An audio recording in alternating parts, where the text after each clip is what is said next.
ଠାକୁର ତାଙ୍କ କଥା ଶୁଣି ହସନ୍ତି କହିଲେ ଆଜ୍ଞା ଏତେ ଭକ୍ତ ଆସୁଛନ୍ତି ଏମାନେ ସବୁ ଭକ୍ତ ନାହିଁ ନା ଗୋଟିଏ ନାହିଁ ନା ଆଜ୍ଞା କଣ ନା ଏମାନେ ଆସିଛନ୍ତି ତମ ଆଜି ପରୀକ୍ଷା କିନ୍ତୁ ଏ ଯୋଉ 10,000 10 ଜଣ ପାଖକୁ ଯାଅ 10 ଜଣ ପାଖକୁ ରିଜଲ୍ଟ ଆଣ ତାପରେ ସେମାନେ ଭକ୍ତ ହେବେ ଏଠି ଆମେ ତା ରିଜଲ୍ଟ ଦେବା ଠାକୁର ବସିଛନ୍ତି ଉପର ମହଲାରେ ପଠେଇଲେ ଠାକୁର ଯେତେବେଳେ ପଠେଇଲେ 10,000 ଭକ୍ତ ଆସିଛନ୍ତି ଠାକୁର ନାହିଁ କରୁଛନ୍ତି ଠାକୁର ହସିଲେ କହିଲେ ଯା ଅଧରାତି ହେଇଛି 12ଟା ହବ ସମସ୍ତେ ପ୍ରାୟ ଭକ୍ତ ମାନେ ବିଶ୍ରାମ କରୁଛନ୍ତି ସୁବର୍ଣ୍ଣ ପଠେଇଲେ ଯାହା ପ୍ରଭାକର କହୁଥିଲେ କଥା ଶୁଣିଛୁ ସୁବର୍ଣ୍ଣ ଯେତେବେଳେ ଗଲେ ଗୋଟେ ଭକ୍ତଙ୍କୁ ପଚାରିଲେ ପୁଅ ତୁ କୋଉଠୁ ଆଇଛୁ ନା ଆଜ୍ଞା ଆମେ ଅନୁଗୁଳରୁ ଆସିଛୁ ଆଉ ଯାହା ହଉ ତୁ ଠାକୁରଙ୍କ ପାଖକୁ ଆସିଛୁ ଠାକୁରଙ୍କୁ କଣ ମାଗିବା ପାଇଁ ଆସିଛୁ ସିଏ କହିଲା ଆଜ୍ଞା ଠାକୁରଙ୍କ ପାଇଁ ଆସିଛି ମୋ ଗାଈର ଦେହଟା ଖରାପ ଅଛି ତ ମୁଁ ଗାଈ ପାଇଁ କିଛି ଔଷଧ ନେଲେ ଗାଈ ତ ଭଲ ହେଇଗଲେ ମୁଁ ଠାକୁର ବୋଲି ଭାବିଲି ବାବା ହସିଥିଲେ କହିଲେ ଭଗବାନଙ୍କ ପାଇଁ ଆସିବୁ ନା ଆଜ୍ଞା ଗାଈ ପୁରା କ୍ଷୀର ଦଉନି ଠାକୁରଙ୍କର ଚମତ୍କାର କରନ୍ତି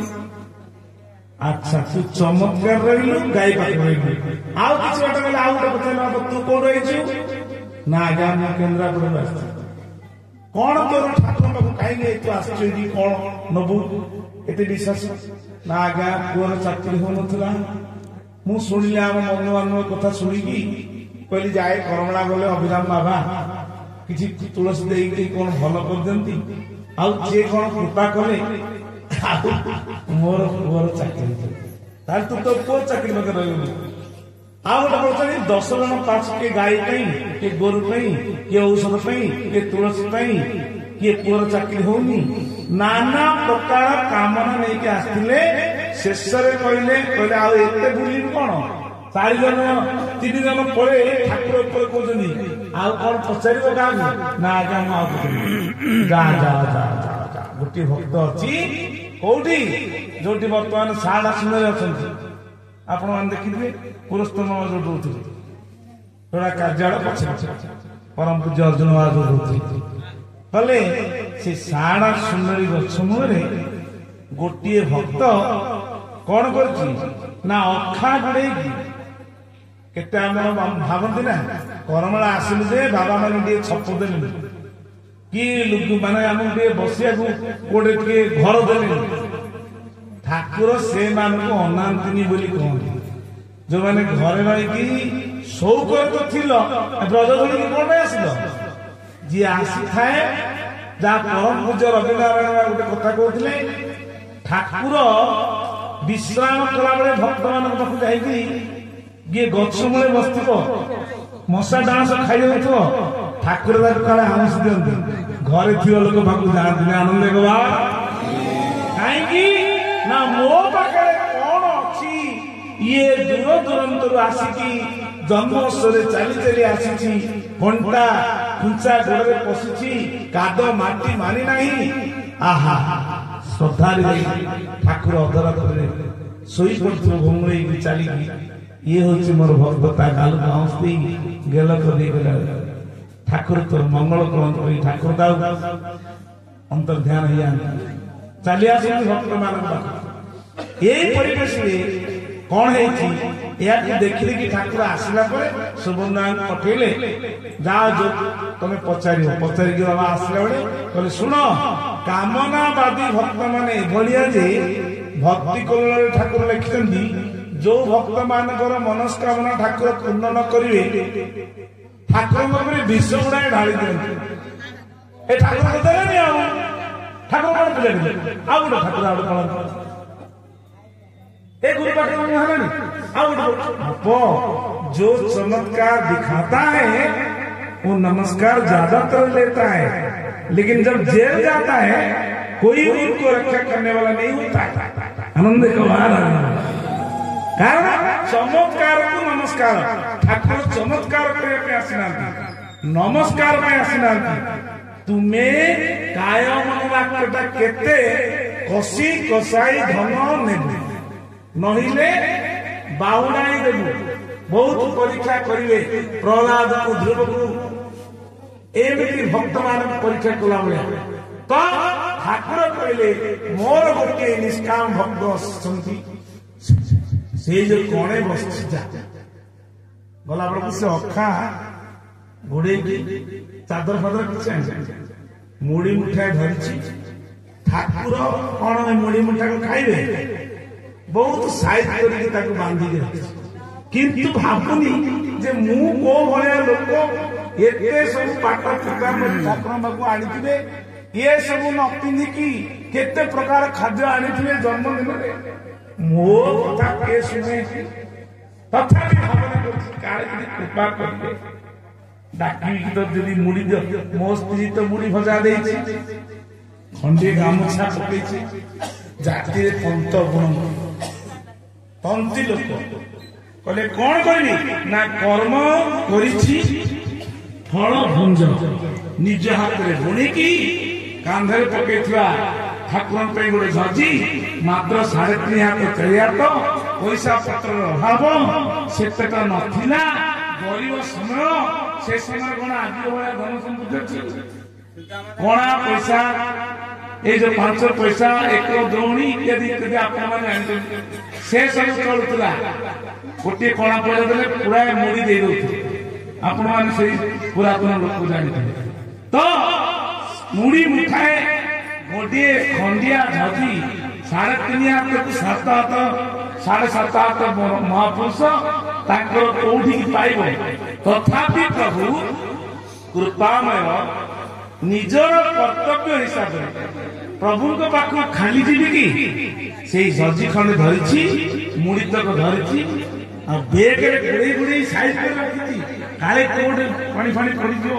ଠାକୁରଙ୍କୁ ଦବା ଜାଗାରେ, ଯଦି ଠାକୁର ନ ନେବେ। ସେଇଥିପାଇଁ ଠାକୁର କଣ କହିଲେ,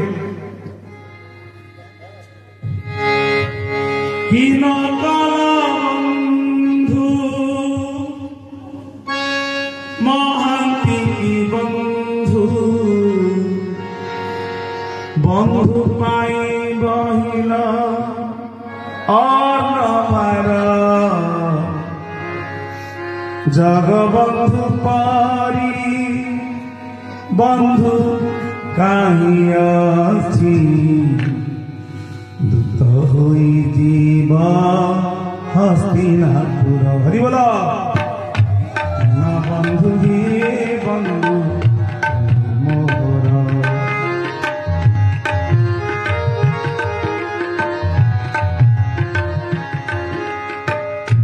ଆପଣ ସିନା ବନ୍ଧୁ ମହାନ୍ତି ଆସିଲା, ବନ୍ଧୁ ମହାନ୍ତିର ଯୋଉ ଭାବ ଥିଲା, ଯାଜପୁରର ବନ୍ଧୁ ମହାନ୍ତି ସେ ସମୟରେ କଣ ଥିଲା ନା ଦୁର୍ଭିକ୍ଷ ପଡିଥିଲା। ଦୁର୍ଭିକ୍ଷ ପଡିବା ସମୟରେ ବନ୍ଧୁ ମହାନ୍ତି ନିଜର ଯାହା ଥିଲା ସମସ୍ତଙ୍କୁ ଦେଇ ଦେଇକି ପରିବାର ଯଦି ଜଗବନ୍ଧୁଙ୍କ ପାଖକୁ ଆସିଥିଲେ, ସିଏ ମଧ୍ୟ ତାଙ୍କ ଇଚ୍ଛାରେ ଆସିନାହାନ୍ତି କାମନା କରି। ସ୍ତ୍ରୀ କହିଲେ ତୁମେ ତ ସମସ୍ତଙ୍କ ପାଖକୁ ଗଲ, ଧାର ଧାର କଲ, କାହା ଯାହା କଲ ଦେଇଦେଲ, ଦାନ ବି କରିଦେଲ, କିନ୍ତୁ ଦବାର ନାହିଁ।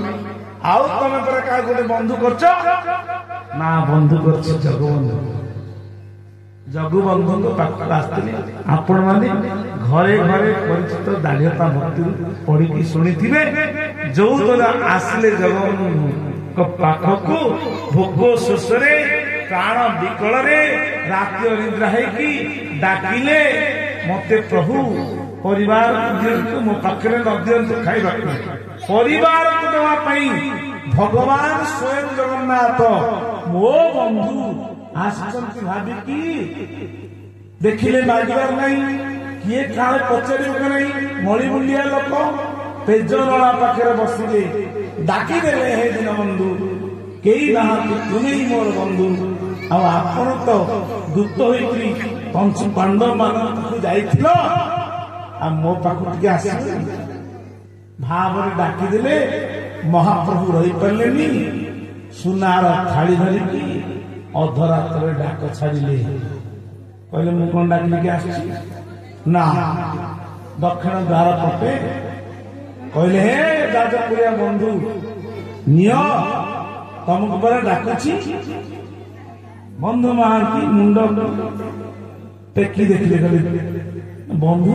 ହେ ବନ୍ଧୁ ଡାକିଲେ ପ୍ରଥମେ, ଯେତେବେଳେ ଯାଜପୁରିଆ ବନ୍ଧୁ ଡାକିଲେ ତାଙ୍କ ସ୍ତ୍ରୀ କହିବ ଯା ଆଣିବ।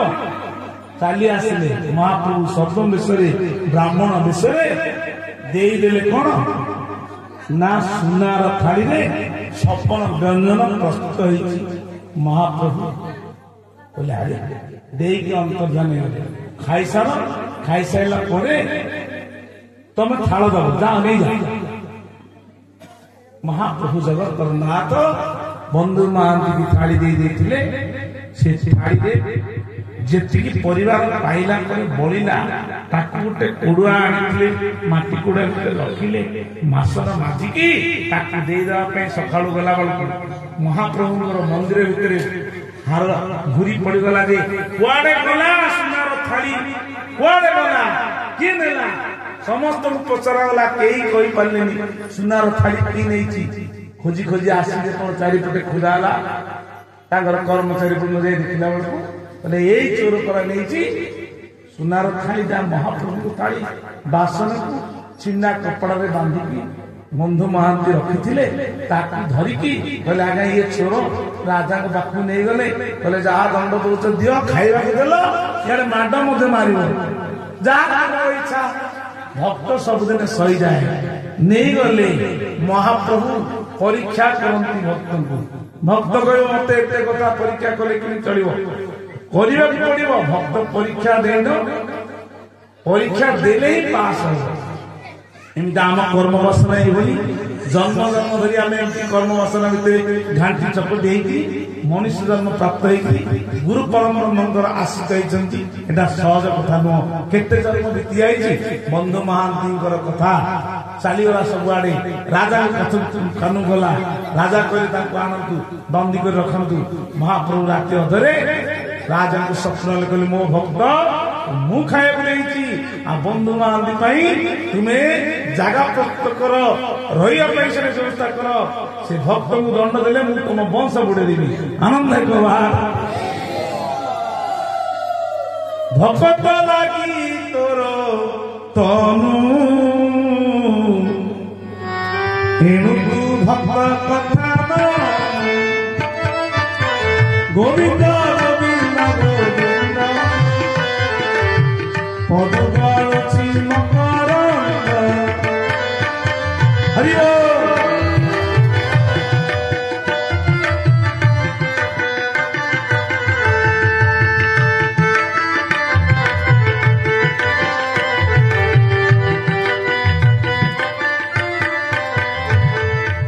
ଭକ୍ତ ଲାଗି ତୋର ତନୁ। ତନୁ କହିଲେ ଦେହ,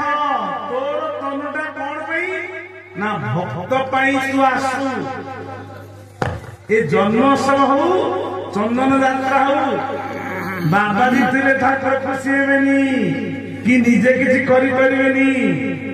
ଆପଣ ମାନେ ଯଦି ତାଙ୍କର ଶରଣାଗତ ହେଇକି ତାଙ୍କ ପ୍ରେମରେ, ତାଙ୍କ ଭାବରେ, ତାଙ୍କ ଭଜନ କୀର୍ତ୍ତନ ଯଦି ନ ମାତିବେ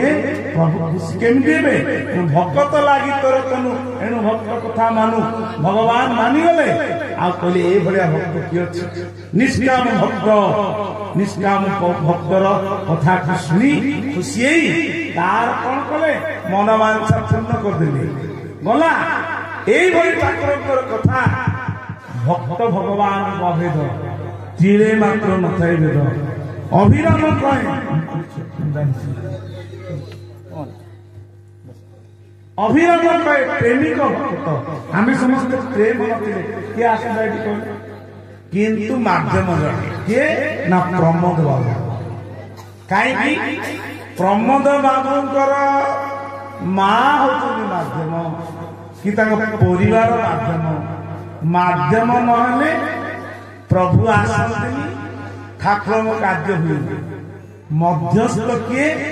ବାହାଘରଟା ହେଲେ ବି ମଧ୍ୟସ୍ଥ ଦରକାର। ଗୁରୁ ପରମ୍ପରା ଭିତରେ ଆସିବାକୁ ହେଲେ ମଧ୍ୟସ୍ଥ ଦରକାର।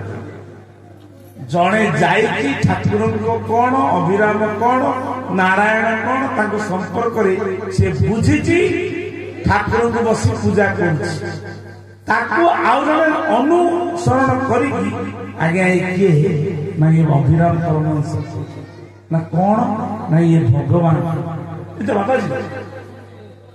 कहला भाई तुम जी बाबाजी तुम भाई बाबाजी बाबा कौन गाँव जे जे भावरे डाकोई प्रभु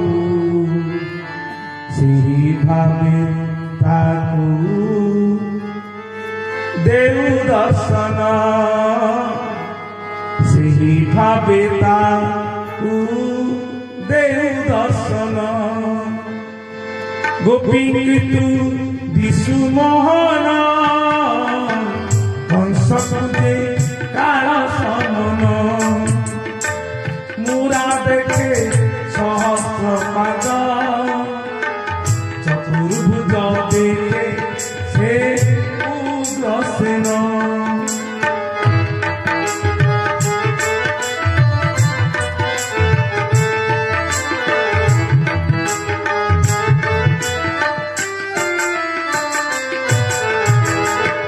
जी जेमिति जादृश्य भावना दृश्य तादृश्य सिद्धिर भवती जे जे भली भावना करे ठाकुर ताक से भली दर्शन दियंती बंधु महांती जगन्नाथ महाप्रभु तांको पाई खंजी देले बंधु महांती आज पर्यंत भक्तर मान रक्षा पाई दक्षिण द्वार पटे गले आपण बंधु महांती को दर्शन करिवे बाण पटावे पेजनाला पाखरे भक्त रहितथि सेही बड़ी जड़े भक्त अभिराम परमहंस देव ठाकुर अनेक दूर आनी मुठाए मुड़ी गोटे गामुछा ठाकुर को देवे जन्मोत्सव राति पाइले हम ठाकुर कहले सुवर्ण बाबा भरत बाबा तुम्हें अपेक्षा कर मोर प्रियतम भक्त तुम्हें जाओ कोठी ना जोटी सारा सुंदर अच्छा से मूल बस मोर भक्त आपको नहीं आस आज्ञा श्री भक्त गले सुवर्ण एपट भक्त छाड़े राति सब लाइन लगेदेवे ठाकुर को पिंधे बोले शुण दीटा राति है आउ टिके गले भक्त गहली मो न खाई न पी चली चली आसी तमें टे दया कर से भक्त को ऊपर को नहीं आइले मुझे आलिंगन करदे मत से आलिंगन करदे मोर जन्म कर्म चमे दिव्य जो व्यक्ति मोर जन्म कर्म दिव्य आज भक्त आलिंगन के आनंद गवा यही भाव ठाकुर बोले सुवर्ण आगे केमी आड़ सुवर्ण कौन कर निशुणी पकई भक्त को कहले जाओ ना आगे मुझीबी मत कौन आप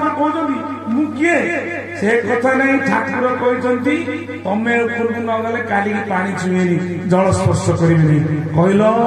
कि भाया से भक्त ही नथिबे ना आज्ञा देखुं छिंडा कपड़ा वस्त्र पिंधि मत क्षमा करते से कथा नहीं तमें गामुछा आनच ना नहीं ना आज्ञा मुड़ी आनच ना नहीं ना आज्ञा कि से कथा नहीं जी कोई पटे तुम चल अंतर्जामी जानीगले ठाकुर कहले नारायण सत्य नारायण अंतर्जामी मन कथा जान नारायण सत्य नारायण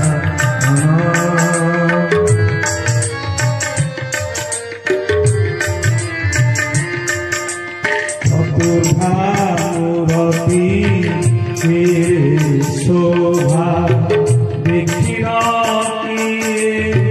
नही बलभा भगवान गंभीर हास देखी भूला पंचप्राण नारायण सत्य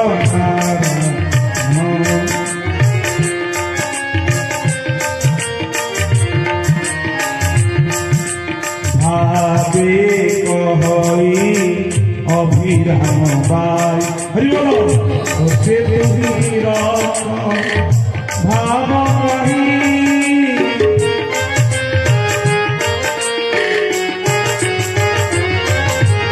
भावे कही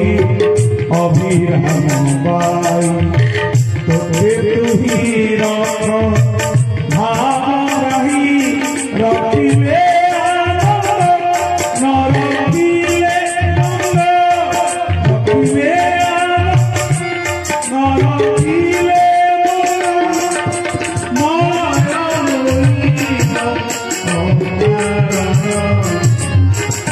नारायण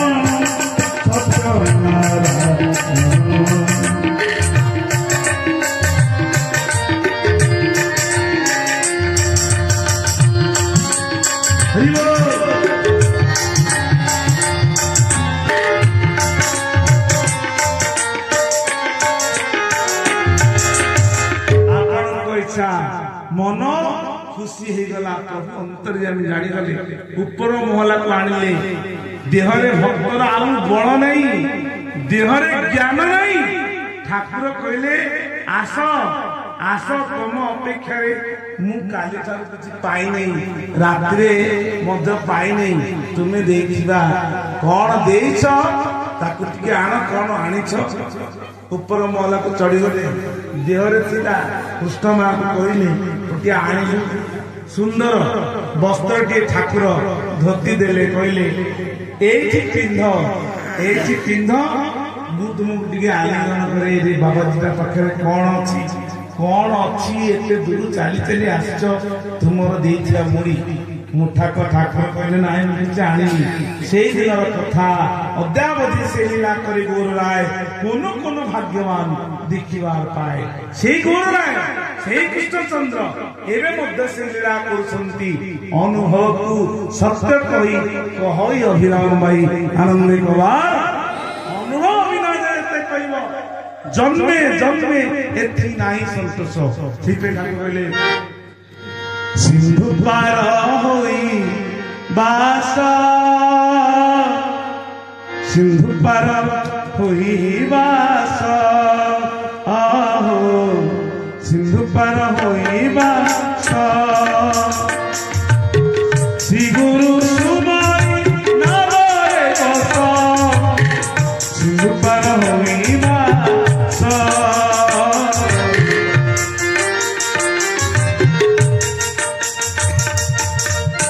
ठाकुर कहले सिंधु अर्थ कौन भव समुद्र पाए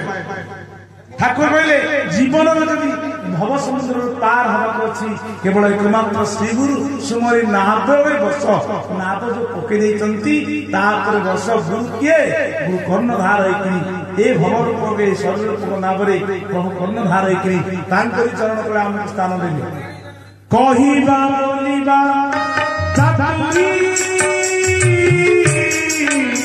शांति नहीं शांति नहीं अनुभव मेरा जन्मे जन्मे नहीं संतोष सिंधु पार होइबा सिंधु पार होइबा श्री गुरु सुमरी नादरे बस अनुभव बिना कहब जिते आम समस्त अच्छा प्रभु कृपार किसी ना कि अनुभवी प्राण स्वरूप जीवन स्वरूप निजर हृदय देवता भावी हृदय मंदिर बसाई या भक्त भगवान संपर्क ठाकुर आलिंगन करदे भक्त को सिंगाणी बड़ी जाऊँगी नेन्द्रा बड़ी जाऊँगी ठाकुर कहले तो जोगु मुझे पर्यटन किसी पाइनी देल देल गामछा कांधे पकईदे आनंद सहित जमी सुदामार कदम भगवान पाई से भगवान से ठाकुर अभिनव सुंदर अनेक भक्त मान अनुभव कथा ठाकुर कहले तू केते कष्ट करी आसिछु मते टिके तो पाखरे मिसई दे भगवान आखिर प्रेम आउ भक्तर आखिर प्रेम आनंद कबार हृदय वेदना बंधु जानिब प्राण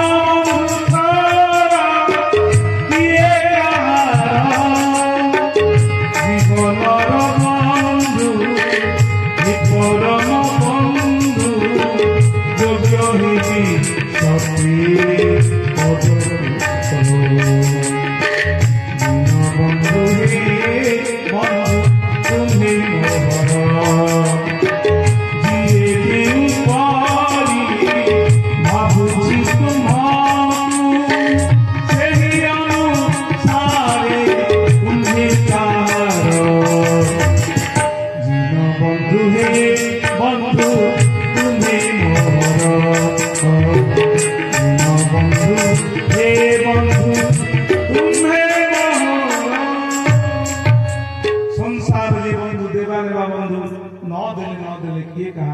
দৌতুলা পর্যন্ত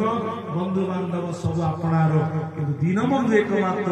দুঃখীর সংস্কারী হৃদয় বেদনা জানিকি ঠাকুর ভক্ত ভগবান মিলন হয়েগলা তেণুকরি କହିଛନ୍ତି ভকত কথা তୁ ମାନୁ ভকত হিতে ତୋର ତନୁ ଭଗବାନଙ୍କ ଦେହ ଯଦା ଯଦା ହି ଧର୍ମସ୍ୟ ଗ୍ଲାନି ଭବତି ଭାରତ ଅଭ୍ୟୁତ୍ଥାନ ଅଧର୍ମସ୍ୟ ତଦାତ୍ମନଂ ସୃଜାମ୍ୟହଂ ପରିତ୍ରାଣାୟ ସାଧନାଂ विनाशाय च दुष्कृतं धर्म संस्थापन थाए संभवामि जुगे जुगे जगत गुरु परे एकाक्षर मंत्र प्रचार करबा पई श्री कृष्ण राम को परे चैतन्य महाप्रभु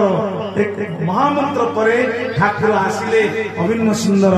ब्रह्म एकाक्षर मंत्र देई आम मानव को आनंदित करी तांकर चरण पर कृतार्थ करछंती तेणु करी जेते कहउथिले नसरी गुण सिंधु अर्थ समुद्र तांकर पाखर लुण बाचिबा ना हरि कथा सरी ना आपण उठिबे तेणुक जेहेतु मोर सान भाई दुई जन आसी सदैव देवव्रत बाबा एवं सदैव दयानंद बाबा मुझे कहती मुझे कहबी देला माने समय हेनी तेणुक क्षमा करेंगे जी कथा कहवा कथा ठाकुर कहले मुझे जहाँ प्रभुर इच्छा पूर्ण हो भगवान भक्त मंगल करंतु सर्वे सुखिन सर्वे सन्तु निरामया सर्वे भद्राणि पश्यन्तु मां कश्चित् दुःख भावे ओम शांति शांति शांति। हरे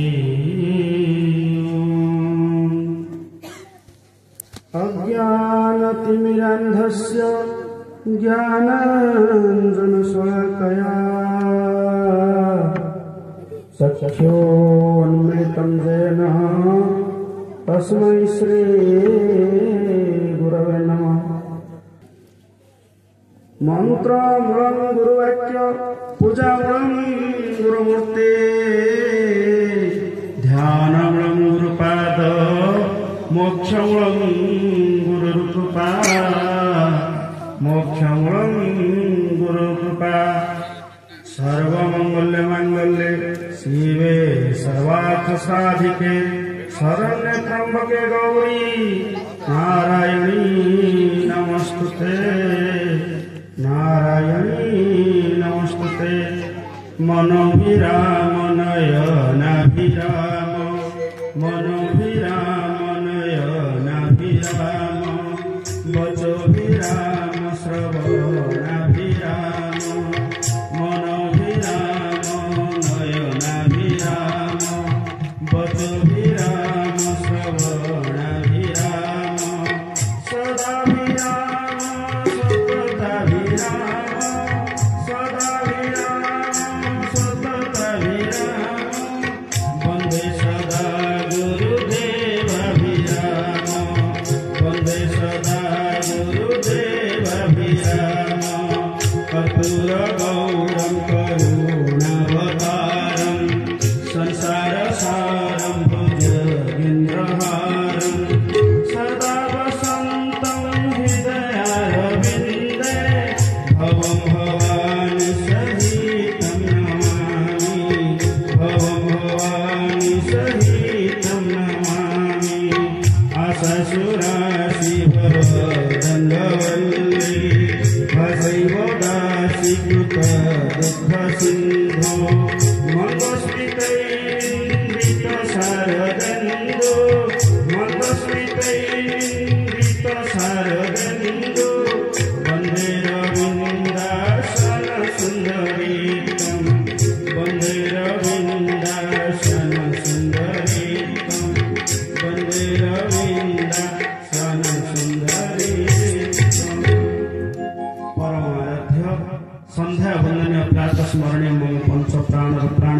प्रियतम सकल जीव जगत इह काल परकाल देवता जन्म जन्मांतर साथी आजन्म ब्रह्मचारी चिरचिन्मय सुंदर सच्चिदानंद घन विग्रह जगतगुरु ठाकुर श्री श्री श्री अभिराम परमहंस देवंकर अभयपाद पदारविंदरे ए दीनहीन अखिल अधम अनंत कोटिवार दंड प्रणाम प्रणति शांतिधाम श्री विग्रह स्वरूप जगज्जननी पर्णवासी समस्त श्री अच्युत विग्रह कमला महाराणी विमला महाराणी जलसरी हरि श्रीमती राधाराणी वृंदावन बिहारी बांक बिहारी जगन्नाथ स्वामी नयन पथगामी भवतु में समस्त श्री अच्युत विग्रह अभयपाद पदारविंद वंदना कर अनंत कोटिवार दंड प्रणाम करुछि बोल सत्यनारायण स्वामी की शांतिधाम श्री भगवत गोष्ठी श्री आचार्य महोदय उपस्थित साधु सन्थ अभयपाद पदारविंद वंदना करी क्षमा कामना करुछि समस्त भक्तर हृदय कंदर जो अविराम अविराम गति लीला विहरण करुँच देख द्वादश पवन शून्य डाक अविराम यही न्याय समस्त भक्तवृंद अनंत कोटिवार दंड प्रणाम कर सत्यनारायण स्वामी की नारायण सदीक्षा पूर्ण आनंद गवार हरि अनंत हरि कथा अनंत जिते कहते न सर गुण सिंधुर बाछी पारिकला बण समय देखते 20 मिनिट तेणुक ताहारी भितर कथा प्रसंग समापन करवा आसंत दुईबार नाम करवा प्रसंग जय सत्यनारायण स्वामी की ठाकुर सदीक्षा पूर्ण आनंद गवार भज सत्य नारायण अभिराम जप हरे कृष्ण हरे राम भज सत्य नारायण अभिराम हरे जप हरे कृष्ण हरे राम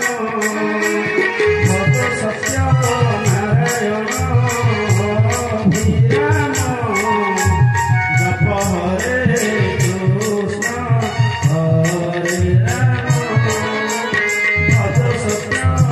नारायण अभिराम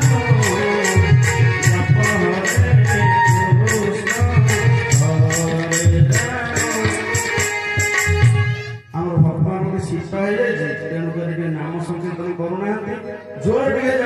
जय श्री सत्यनारायण स्वामी की नारायण सत्य भज सत्य नारायण अभिराम जप हरे कृष्ण हरे राम भज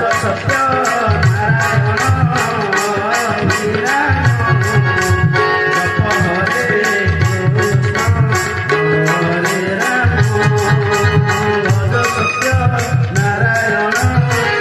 अभिराम जप हरे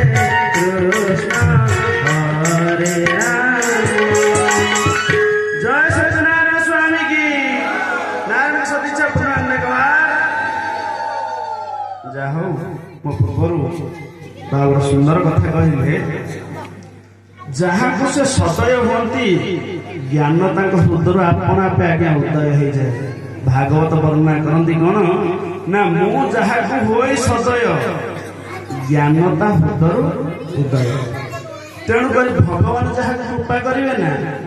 सबुदिन परखी परखी टिके टिके कर सुना पिटिला तार उज्जवलता आसी जाए से भक्तमान को भगवान परीक्षा करी करी करी करी शेष निजर सानिध्य दिए तेणुक भक्त ही अनेक कष्ट पाए भगवान जो मैंने अंतर निहित गुण सहित भल पाती भगवान पाखे पाखे था सत्य किंतु प्रत्येक कथार प्रत्येक क्षण आज्ञा परीक्षा नहीं था आप बाट चलुए पड़े पुणी पुणी थे पढ़ुए जाने भगवान परीक्षा कहीं आप चाहते पढ़ुं कि बारंबार पढ़ुं तेणुक सी जहाँ कृपा करती मुझाकू अनुग्रह करे मुझाकू अनुग्रह करे तार पातक आगे हरे गोविंद गोविंद गोविंद भगवानुछि मकरंद गोविंद गोविंद गोविंद भगवानुछि जय श्री सत्यनारायण स्वामी की ठाकुर सदीक्षा पूर्णानंद गवार जागा पर ठाकुर कथा करे केबे आसीबे केतबेले आसीबे मन कथा बुझिबे आउ ए दिनरे नकिचन आगे आपन नाम नै जे सत आपन दिने रे डाकिनी आपन को स्मरण करनी आपन को वंदन करनी आपन मने पकेनी केबे तामने आपन को जे मने पके आपन ताको भलो पांती आ जी आपन मने न पके से कोन आपन को नुहे की जदि गोटे पुओ केबे खराब हेई थाए ता मां केबे कहबनी कोना हेउ पूजा हो कि असुंदर हेउ पुओटा मोर नुहे बोली कोनसी बापा मा कहंतनी तेणु करी ठाकुर अभिनव परमहंस कहिले पुत्र दोष कले कोप करई कि माता पुत्र दोष कले कोप करई कि माता कोरे धरी बासिना जननी सामत कोरे धरी बासिना जननी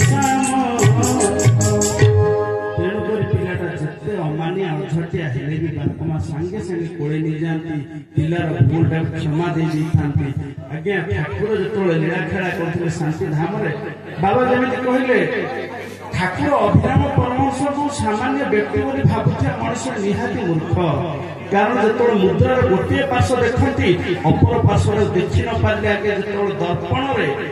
तारा उठी जाए ना अपन छाई देखा जाए से जगतगुरु अभिराम परमहंस सम्मुख देखते कौन ना साधारण दाढ़ी थोड़ी रखिया बाबाजी टीए किंतु जगन्नाथ आज्ञा रूप समस्त देखते स्वरूप कहीं देखती हाथ नहीं गोड़ नहीं पाद नहीं काठ गंडी किंतु हेले भी सुधा कौन करती ना विश्व ब्रह्मांडटा को निज भीतर समाहित कर रखिथा बड़ बड़ चक्का नयन मेले देखुता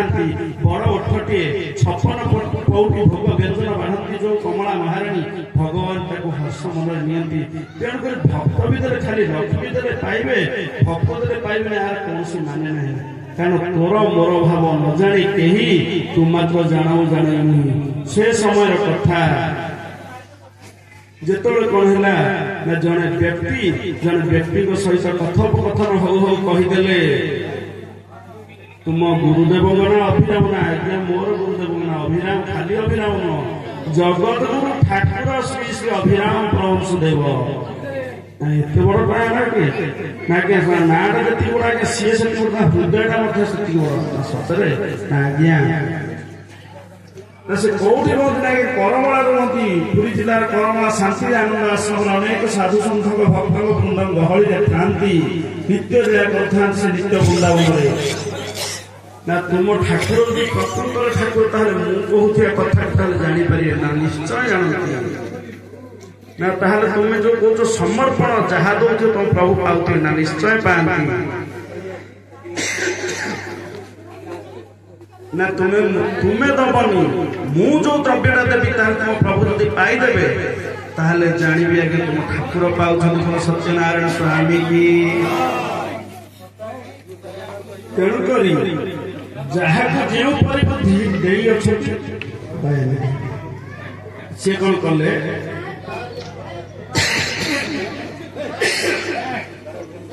आंब गोटे झोली आनीदे कहले तुम्हें कहले हबनी मु तोलिबी हाँ ठीक अच्छे आप कहतु ना तुम्हें ठाकुर तुम ठाकुर पाइबे ना निश्चय पाइबे पाइबे तो हम है कहले जगह परिष्कार कर दिने कि ठाकुर स्मरण करे मनन करे चिंतन करे भजन करे आपण मैंने खाली ये ठाकुर जपुवे घर जब भजन न करुवे नित्य क्रिया टे न करुवे जीवन कौन से मूल्य ना गीतिकार कवि मैंने कहती धिक जीवन से जी प्रभु नाम भजे नाही धिक जीवन से जी प्रभु नाम भजे नाही से जीवन तार मूल्य नहीं से जीवन तार माने नहीं से जीवन तार मूल्य नहीं से जीवन किसी माने नहीं कभी जगह भाई नहीं जीवन से ये प्रभु नाम भजे नाही जीवन से ये प्रभु नाम भजे और भगवान सबको देखा कई शीतले सत्यनारायण स्वामी की लज्जा लज्जा देखा हाथ में जय सत्यनारायण स्वामी की नारायण सतीश पुराण देखा लज्जा संकोच त्याग करी राधे नाचिब उन्नाद आचरी गोविंद गोविंद गोविंद रे पदु गलुची मकरंद से मकरंद पान करे हेले करिले ब्रजनारी से ब्रजनारी कपୟରେ ମୋ ମନର ନିରନ୍ତର ରାଧେ ମୋ ମନ ନିରନ୍ତର ଥାଉ ହା କୃଷ୍ଣ ବୋଲି ଜୀବ ଯାଉ ହା କୃଷ୍ଣ ବୋଲି ଯାଉ ଜୀବ ମୋତେ ଉଦ୍ଧାର ବାସୁଦେବ ମୋତେ ଉଦ୍ଧାର ବାସୁଦେବ ମୋତେ ଉଦ୍ଧାର ବାସୁଦେବ କହିଲେ ତୁମେ ଯୋଉ ଆମ୍ବଟିଏ ଦେଇଛ ପ୍ରଭୁ ନିଶ୍ଚୟ ପାଇବେ ନା ହଉ ତୁମେ ଉତ୍ତରୀ ଘୋଡ଼ାନି ମୁଁ ଘୋଡ଼େଇବି ଘୋଡ଼େଇ ଦେଲେ ଆଜ୍ଞା ଉତ୍ତରୀଟିଏ ଭକ୍ତ ହୃଦୟରେ ଚିନ୍ତା କରୁଛି ଆଜ୍ଞା ମୁଁ କାହା ସାଙ୍ଗରେ ଚ୍ୟାଲେଞ୍ଜ କରିଛି ମୁଁ ବି ଜାଣିପାରୁନି ଠାକୁର ସିଏ ଯୋଉ ବ୍ୟକ୍ତି ଚାହିଁଲେ ବନ୍ଧୁକ ମୁହଁରୁ ପ୍ରାଣ ନେବ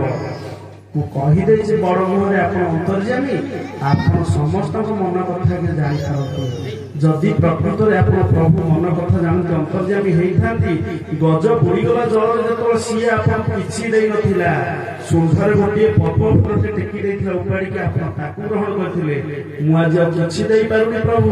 ମୋ ଭକ୍ତି ନିବେଦନ ଟିକେ ଦଉଛି ପ୍ରଭୁ ଗ୍ରହଣ କରନ୍ତୁ ଯଦି ଆଜି ନ ପାଇଲେ ତାହେଲେ ପ୍ରଭୁ ଏଇଠି ମୋ ପ୍ରାଣ ଗଲା ଆଉ ଯଦି ପାଇଦେଲେ ପ୍ରଭୁ ଆପଣଙ୍କର ପତିତ ପାବନ ପର୍ବର ଉଠା ଜୟ ସତ୍ୟନାରାୟଣ ସ୍ୱାମୀ କି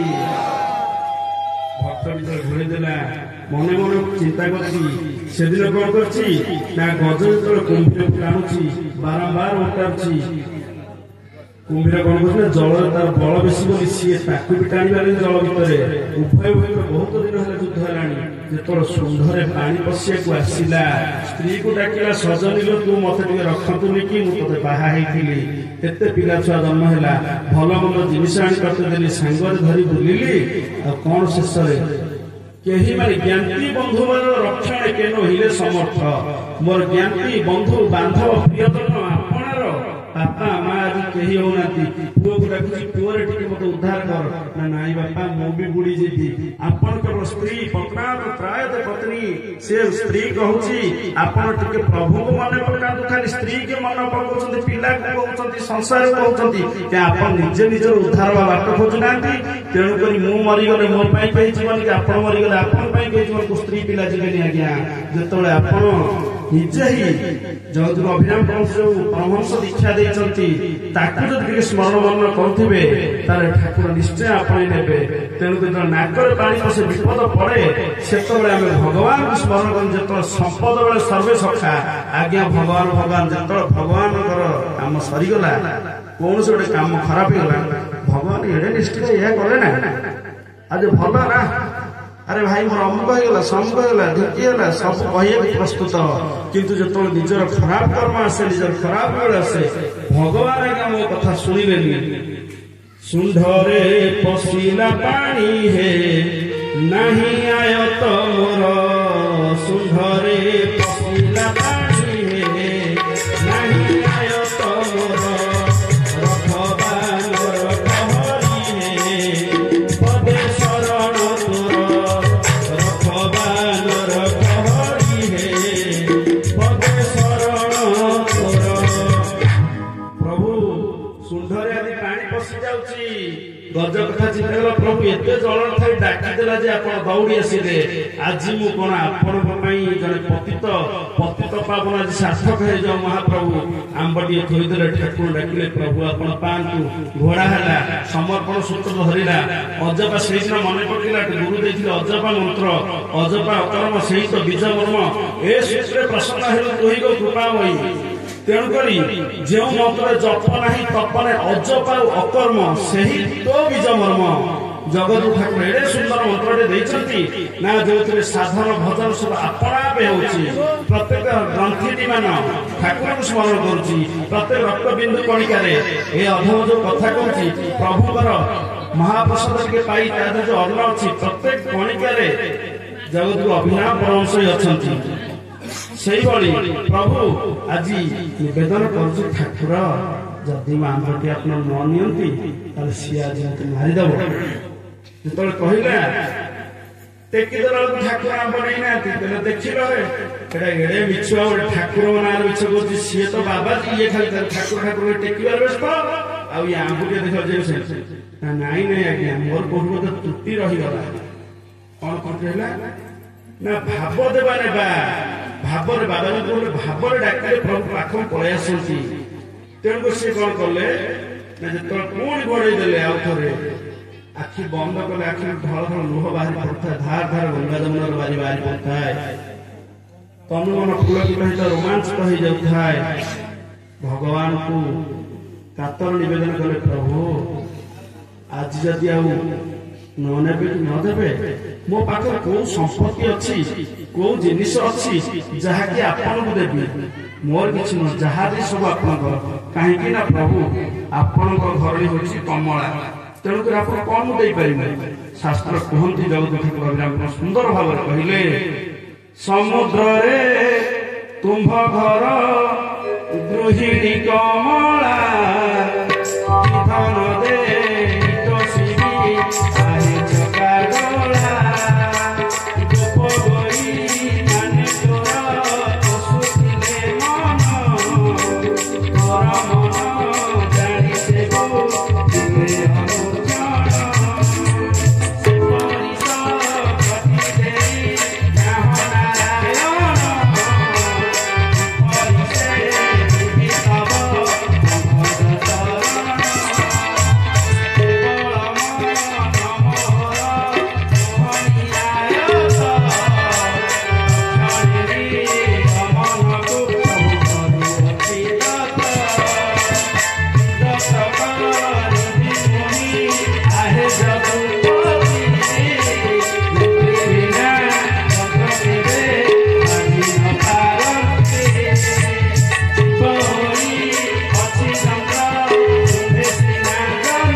ଯେତେବେଳେ ପାଦ ତଳେ ପଡି ଠାକୁର ନିବେଦନ କଲେ, ପ୍ରଭୁ ଆଉ କଣ ପ୍ରାଣ ଗଲେ ହୁଏ ତ ଭଲ ହବ, ଏଉଠି ବି ପ୍ରଭୁ ନିଅନ୍ତୁ ଆଜ୍ଞା କହିକି ଯେତେବେଳେ ଟେକି ଦେଲେ, ଦେଖିଲା ବେଳକୁ ଆଜ୍ଞା ଆମ୍ବ ଛାଏ ଆମ୍ବଟି ଅଛି, ଆମ୍ବ ଭିତରେ କୌଣସି ରସ ଆଜ୍ଞା ନାହିଁ। ରସ ଭୋଗୀ ଭଗବାନ ସବୁ ରସ ନେଇଯାଇଛନ୍ତି। ଶୁଖିଲା ଆମ୍ବଟି ଯେତେବେଳେ ଲୁଗାଟି ଟେକା ହେଇଗଲା, ଦେଖିଲା ବେଳକୁ ଆଜ୍ଞା ସେ ଜଣକୁ କହିଲେ, ଆଉ ତୋ ଠାକୁର କୋଉଠି ଖାଇଲେ? ଆମ୍ବ ଛାଏ ଆମ୍ବଟା ଥୁଆ ହେଇଛି, ତୁ ଦେଖୁଛୁ ଆମ୍ବଟା ଅଛି, ଆଉ କୋଉ ଠାକୁର ଖାଇଦେଲେ? ନା ଆଜ୍ଞା ଭଲ କି ପରଖି ଦେଖନ୍ତୁ, ଟିକେ ଆମ୍ବଟା ଧରିକି ଦେଖନ୍ତୁ। ଦେଖିଲା ବେଳକୁ ଆଜ୍ଞା ଟାକୁଆଟି ଅଛି, ଆମ୍ବ ରସ ନାହିଁ। ସତ୍ୟନାରାୟଣ ସ୍ୱାମୀ କି। ତେଣୁକରି ଭାବର ଠାକୁର, ଭାବରେ ଯେମିତି ଡାକିବେ ସେମିତି ଆସିବେ। ସମୟ ଅତିକ୍ରାନ୍ତ ହେଇଯାଇଛି। ଯଦି କହିବାର ଛଳରେ କୌଣସି କ୍ଷମା ଥାଏ, ଖାଲି ଯଦି କ୍ଷମା ଦେବେ। ହରି କଥା ଅନନ୍ତ ହରି ଅନନ୍ତ। ଆସନ୍ତୁ ଦୁଇବାର ନାମ ଜପିବା, ତାପରେ ଜୟ ଜୟ ରାଧା ରମଣ ହରି ବୋଲ, ଜୟ ଜୟ